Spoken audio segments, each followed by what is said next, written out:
합니다. 시작. 게으르지 아니하고 믿음과 오래 참음으로 말미암아 약속들을 기업으로 받는 자들을 본받는 자 되게 하려는 것이니라. 아멘.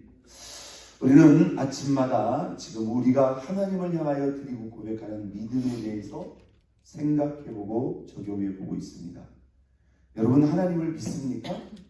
네. 하나님을 믿는다는 것은 무엇일까요? 대부분의 성도들이요, 나는 하나님을 믿고 있다. 그런데 그 믿음의 기준이 무엇이냐면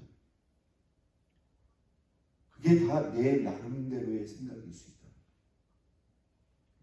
여러분, 그것은 단순한 일이 아닙니다. 하나님과 우리와의 영적 관계의 핵심은 믿음입니다. 할렐루야, 믿음입니다. 어떤 분은 그 믿음을 지식적으로 이해할 수도 있고요. 어떤 분들은 그 믿음을 지극히 감정이나 느낌으로 이해할 수 있어요. 또 극단적으로 어떤 사람은 그 믿음을 아주 심리적으로 영적으로만 생각하려고 하는 경향이 있어요. 자, 정확한 것은 무엇이라고요? 이렇게 해가지고 믿음 좋은 분의 기준도 아닙니다. 믿음의 정확한 기준은 무엇이라고요? 말씀대로 믿는 거예요. 믿습니까? 그래서 우리가 신앙생활 하다 보면 스스로 착각에 빠지는 거예요. 나는 믿음 좋은 줄 알았는데 그게 하나님이 전혀 원하지 않는 그냥 내 마음대로의 믿음일 수도 있다는 거예요. 자, 믿음은 무엇이라고 그랬죠? 히브리서 11장 1절에 보니까 바라는 것이고 보이지 않는 거예요. 이건 누구나 이해할 수 있는 거예요. 그런데 그 믿음이 누구를 향한 믿음이다? 살아계신 하나님을 향한 믿음인데 우리가 그 하나님께는 절대적인 믿음을 우리가 적용할 수 있어요. 그 믿음을 적용하고 받을 만한 분이 누구밖에 없습니까? 하나님밖에 없습니다. 바라는 미래의 일이고 볼 수 없는 영역이지만 하나님을 향한 절대 믿음은 마치 실체를 우리가 보는 것과 같은 그러한 증거가 될 수 있는 것이 바로 믿음이다. 믿음은 바라는 것이고 보이지 않는 것인데 믿음은 실체이고 믿음은 증거를 갖는 것처럼 정확하고 확실한 것. 하나님을 향한 믿음은 불분명할 수가 없다는 거예요. 바라고 보이지 않는 것들을 마치 실체를 보는 것처럼 확신할 수 있는 것이 하나님을 향한 믿음이고요. 실제로 하나님은 뭐예요? 저와 여러분에게 그런 믿음을 뭐하고 있어요? 기대하고 있고 또한 원할 수 있다는 거예요. 있습니까? 자, 어제 아침에 보니까 우리가 하나님을 향한 믿음은 그냥 내 입장에서 하나님을 향한 막연하거나 또는 일방적인 믿음이 아니에요. 하나님을 향한 믿음은 그 근거가 무엇이다? 말씀에 있다. 하나님을 향한 믿음은 어디서부터 들어오는 것이냐? 무엇을 통해서 유지되는 것이냐? 무엇을 통해서 성장되고 무엇을 통해서 완전해지는 것인가? 무엇입니까? 하나님의 말씀입니다. 믿음은 어디에서 난다? 들음에서 난다. 무엇을 들음으로? 그리스도의 말씀을 들음으로 모든 믿음이 공급되고 유지되고 성장되고 온전해지는 거예요. 잘못했습니다. 믿음의 가능성은 말씀의 가능성이다. 여러분 다르게 생각하면 이게 기독교 신앙의 특징이에요. 여러분 이 말씀은 단순히 그냥 문서로 기록된 하나의 어떤 정보나 지식, 메시지 정도가 아닙니다. 지금 이 순간에도 우리 가운데 살아 역사하시고 교통하시는 하나님의 살아있는 말씀. 하나님은 이 말씀을 통해서 저와 여러분과 교제하시고 교통하시고 심지어 응답하시고 인도하시고 우리와 관계하신다. 자, 믿음의 가능성은 무슨 가능성이다? 말씀의 가능성이다. 말씀 있으면 믿음도 있는 것입니다.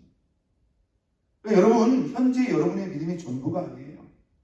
여러분이 말씀을 읽고 말씀을 경청하시고 말씀을 묵상하시고 능동적으로 말씀을 암송하시고 적용하시고 실제로 살아보려고 하셨냐 말이에요. 여러분, 말씀의 가장 강력한 시너지는 무엇일까요? 아무리 많이 듣고요, 성경 공부를 아무리 많이 하셔도요, 여러분들이 그 말씀을 적용하고 살아내는 것만큼의 효과는 비교할 수가 없습니다. 근데 많은 분들이 있잖아요. 사실 말씀을 많이 듣고 배우는 데까지는 많이 갑니다. 한국 교회가요, 제자 훈련을 얼마나 열심히 하는지 모릅니다. 저는 예수 훈련 학교라고 하지만 한국에 가면 또 다 대학이라고 합니다.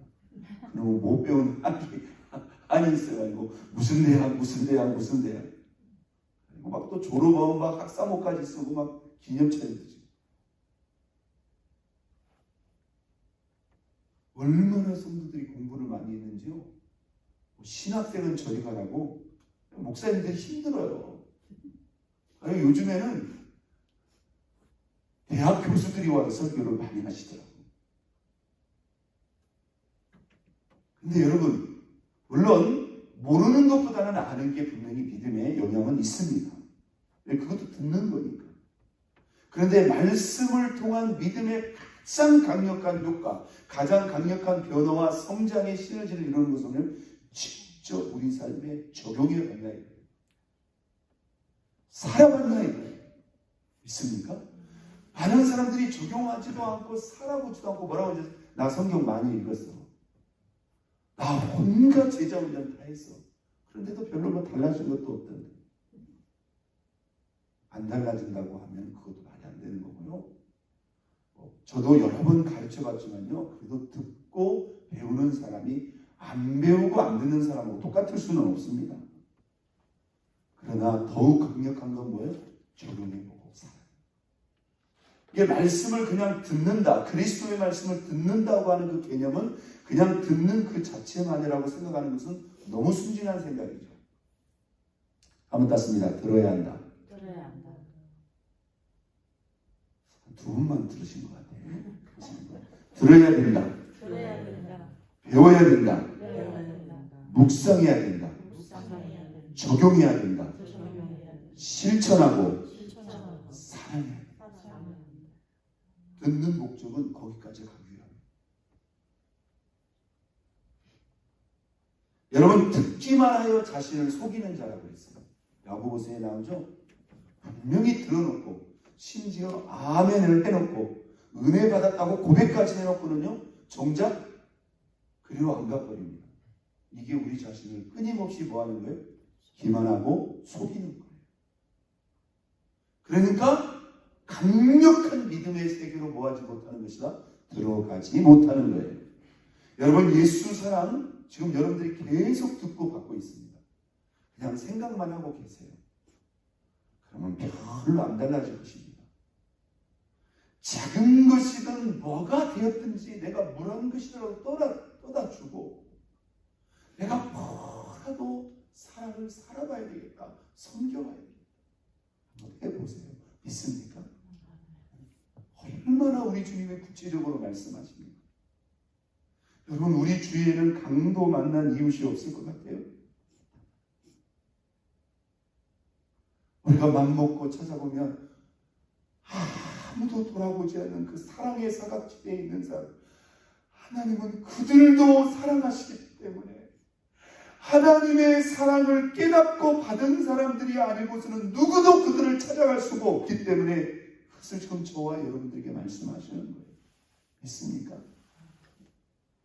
그게 하나님이 우리를 통해서 그들에게 사랑을 주시는 거예요.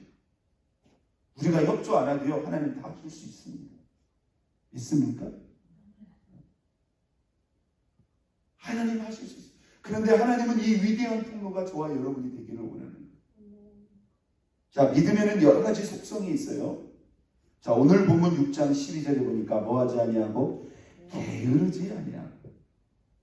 믿음과 오래 참음으로 말미암아 약속들을 기업으로 받는 자들을 본받는 자 되게 하려 되는 것이다. 오늘 본문에 저와 여러분에게 소개하고 강조하고 있는 믿음의 두 가지 특징이 있습니다. 한번 땄습니다. 게으르지 아니하고 오래 참음으로 말미암아. 자, 꼭 새기세요. 믿음의 두 가지 특징이다. 저와 여러분의 믿음이 살아있다, 건강하다, 뜨겁다, 충만하다면요, 그 믿음에는 두 가지 특징이 있습니다.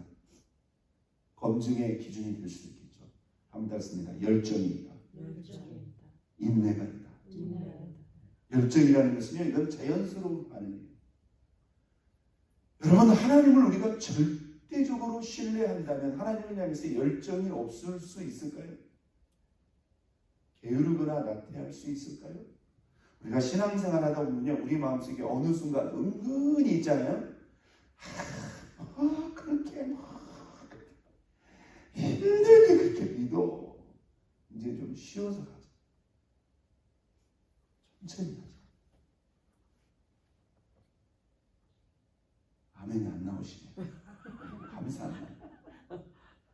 근데요, 여러분 마음속에 그런 마음들이 들어올 때가 있어요. 믿음이 식어지고 있는 증거.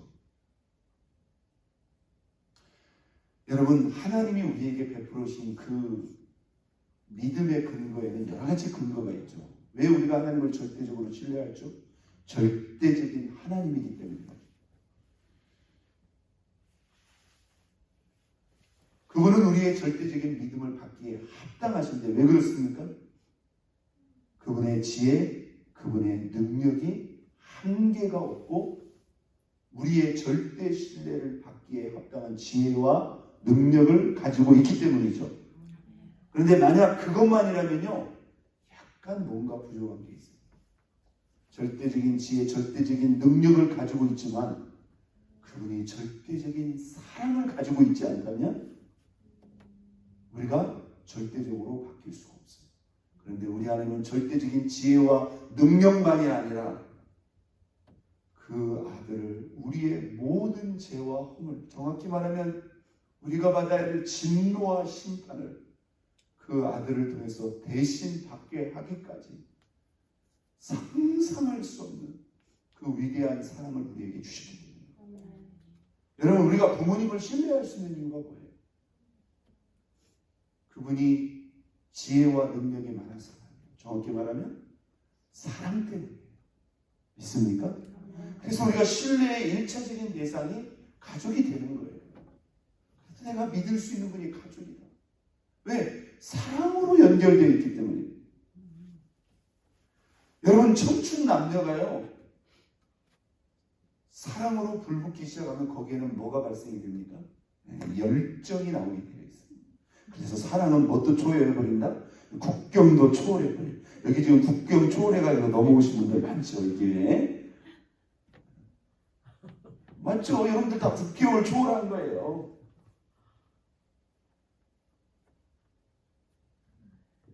여러분, 그게 사랑이에요. 여러분, 하나님이 우리에게 베풀어 오신 그 사랑, 기본적인 신뢰를 뛰어넘어서 우리가 그 사랑을 진짜 치매가 걸려가지고 그 사랑을 가만히 잊어버렸다면 모르지만 그 사랑을 알고 있는데 우리가 어찌 그분을 향해서 열정이 사그라들 수 있느냐 이 말이에요. 이건 믿음이 병이 들거나 뭔가 문제가 오는 거예요. 한번 땄습니다. 살아있는 믿음은 열정이 식을 수 없다. 오늘 저와 여러분 안에 예전 받지 못한 그런 열정이라면 왜 자꾸 게으러지고 나태해지고 쉽게 편하게, 여러분 목회 쉽게 할 수 있습니다. 신앙생활요 띵가띵가 아주 불량하게 편하게 쉽게 얼마든지 거의 종교생활이죠. 형식적으로 의무적으로. 그것은 신앙이 아닙니다. 어찌 하나님 앞에 우리가 예배를 신앙을 가볍게 생각할 수 있습니까? 또 하나의 신앙, 믿음의 특징이 있으니 그것은 무엇이다? 오래 참음이다. 자, 여러분 앞으로 조금만 가보겠습니다. 자, 오늘 본문 앞으로 조금만 가보면, 자, 11절 보겠어요. 우리가 간절히 원하는 것은 너희 각 사람이 무엇을 나타내요? 동일한 부지런함을 나타내요. 이게 신앙의 특징이라는 거예요. 신앙이 깨어있고 살아있으면요 항상 부지런합니다. 그 누가 그렇게 하라고서 하는 게 아니라 내 안에 하나님을 향한 그 믿음이 있으면 그런 부지런함이 있는 거예요. 내가 내 자신을 위해서는 그렇게 부지런하게 못 살 것 같아. 그런데 하나님을 향한 믿음은요, 내 안에 막 열정이 있으니까 할렐루야, 이 하고 싶은 것을 어떻게 말리느냐 이 말이에요. 이게 내 마음보다 하나님을 향한 신뢰가 앞서는 거죠. 살아있는 믿음. 자, 또 하나의 믿음의 특징 12절 다시 읽겠습니다. 게으르지 아니하고 믿음과 무엇으로 말미암아 오래 참음으로 말미암아 약속들을 기업으로 받는 자들을 뭐하게 본받는 자 되게 하려 함이니라. 약속들을 기업으로 받는 자들, 그들이 누구일까요? 신실한 믿음의 조상들입니다. 그들은 하나님이 약속하신 것들을 다 기업으로 받았어요. 무엇으로 말미암아? 오래 참음으로 말미암아. 한번 땄습니다. 참된 믿음은, 살아있는 믿음은 인내하고 오래 참는다. 여러분, 이게 참된 믿음의 특징입니다. 여러분, 주님 따라가다 보면 속상한 일이 있어요. 괴로운 일이 있어요. 내 뜻대로 쉽게 안 들어가지고 막 실망스러워. 사람하고 부딪히면 그 관계에서 뭡니까? 괴롭고 힘들어. 그런데요, 하나님을 향한 믿음이 크면요, 그걸 참아낸다는 거예요. 믿습니까? 그 일례로 13절 구체적인 예가 나오죠. 하나님이 아브라함에게 약속하실 때 가리켜 맹세할 자가 자기보다 더 큰 이가 없으므로 자기를 가리켜 맹세하여 이르시되 내가 반드시 너에게 복주고 복주며 너를 번성케 하고 번성케 하리라. 실제로 아브라함에게 이렇게 말씀했죠. 자식이 하나도 없는 그에게 뭐라고 말씀했어요? 네 자손이 하늘의 별과 같을 것이다. 바다의 모래와 같을 것이다. 그 말씀 믿고 내려놓고 낯설고 무서운 그 외국 땅까지 들어왔는데 하나님이 3년, 5년, 10년, 20년을 기다려도 민족을 만들어 주신다고 하는데 그 아들 하나를 안 주시네. 사라는 10년 만에 두 손 들어버렸어요. 내 몸종에게 들어가시오. 그 여자가 여러분 그런 말 그게 할 소리입니까? 그게 믿음의 한계를 드러냈다는 거예요. 그런데 성경에 보니까 아브라함은 뭐예요? 반갑습니다. 믿을 수 없는 중에도 믿고 바랬다. 여러분, 이게 하나님이 우리 애간장을 이렇게 태우시는 이유가 뭘까? 기왕 주시는 거 빨리는 못 줘도 조금 기다리시면 주셔야 되는데 하나님이 이렇게 우리 속을 태우시네요. 여러분, 여기에 뜻이 있습니다. 이 인내의 시간, 이 오래 참음의 시간이 길면 길수록요 하나님이 더 큰 뜻이 있어요. 그리고 그 아브라함과 사라가 자연적으로 생리적으로 그들의 힘으로는 아이를 낳을 수 없는 증거가 나왔을 때 비로소 하나님이 그들에게 자녀를 주었는데 이게 그들의 능력이 아니라는 거죠.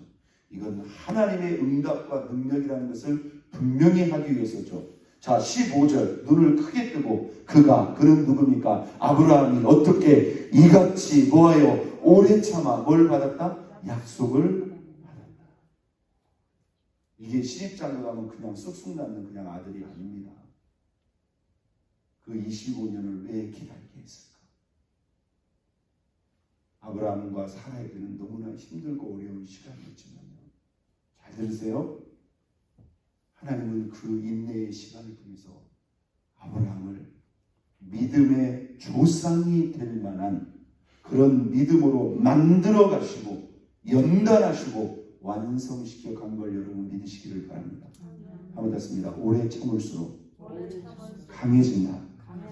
온전해진다. 여러분, 인내라는 것은요, 육신의 입장에서는 별로 안 반가운 거예요. 그죠? 참는 건데. 부지런한 것도요, 우리 육신의 입장에서는 약간 괴로운 거예요. 그런데요, 우리의 믿음이 강하면 열정이 그걸 뛰어넘어요. 한번 더 믿음 있으면 열정 있고, 믿음 있으면 기다리고 인내할 수 있다.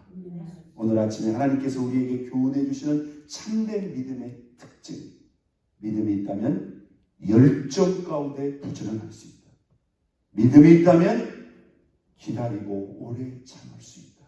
오늘 저와 여러분에게 이런 열정과 인내의 믿음이 있기를 예수 그리스도의 이름으로 축원드립니다. 우리 시간 다 같이 주님을 향하여 두